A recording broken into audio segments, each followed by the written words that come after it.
This is the Meia Lua de Compasso. There is many ways that you can do this. You can use two hands or one hand, depends what's easier for you. One hand is a little bit more unstable at the beginning, but that means you can go a little bit faster than two hands. Let me break down the move. So if I'm going to my left, I'm going to use my left leg behind, so I'm going to be stepping from the left.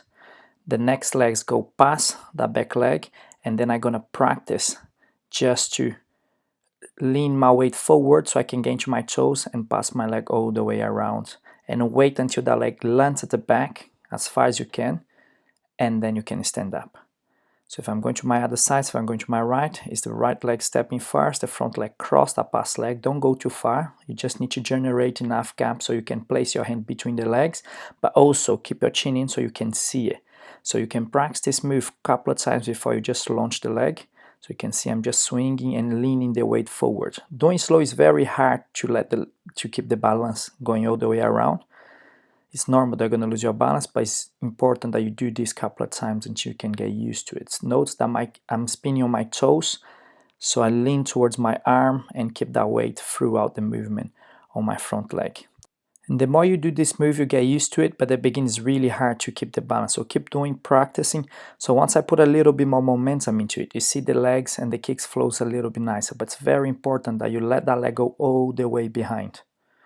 So as I kick my leg, I keep my head low throughout the movement, and that's important because I can see where I'm kicking, and I keep my head blocked between my both arms to keep it safe as well.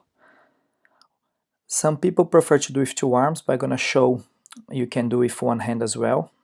You can gain more speed from it, but it's hard to do it slow, especially to keep the balance. If I'm going to kick on with one hand down the floor only, if I'm going to my left arm is going to be blocking my face without touching the ground.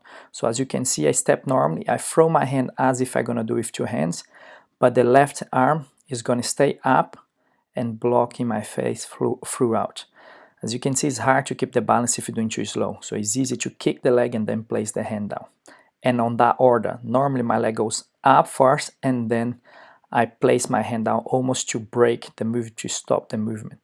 And keep that hand down the floor as long as you can until that leg is touching the ground at the back or almost touching the ground at the back.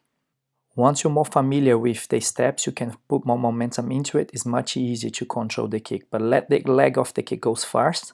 If I'm doing it with one hand, wherever side I'm going, if I'm going to my left, is my left arm up, blocking my face, and just keep drilling and make sure that hand stays on the ground for as long as you can until that leg's just landing at the back so you can keep your balance throughout the kick.